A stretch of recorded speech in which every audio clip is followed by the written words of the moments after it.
Of all the British casualties on the Battle of the Somme, there are still 72,396 men still laying out there today, being turned by the plough every single year.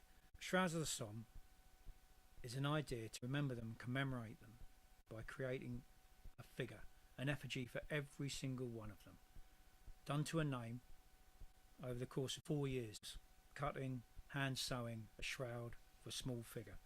The reason why it's taken so long is because it's so important that one person does it, and I happen to be that person. The shrouds have been on display in Exeter, Bristol, Belfast, Salisbury, and we're hoping to go to France to Thiepval, which will be quite amazing. You can see the shrouds in their completion for the first and only time in Queen Elizabeth Olympic Park from the 8th to the 18th of November this year. Making anything of this scale, and this is a big scale, it has huge costs, but we are totally self-funding, which is really difficult. It gives us a lot of freedom in some ways, but it's really difficult.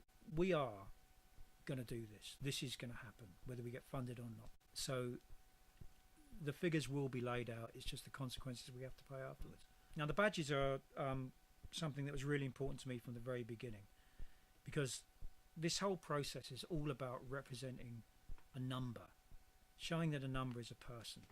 The badges are a limited edition, and every single one is different. They go from 1 to 72,396.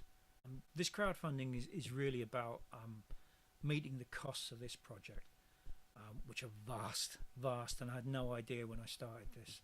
We're self-funding. We've done this all ourselves, and obviously it costs a lot of money. And if we can do this, then our aim is to try and, when we get to the events, when people put money in a bucket, it will go to the charity that it's meant to, as opposed to meet costs.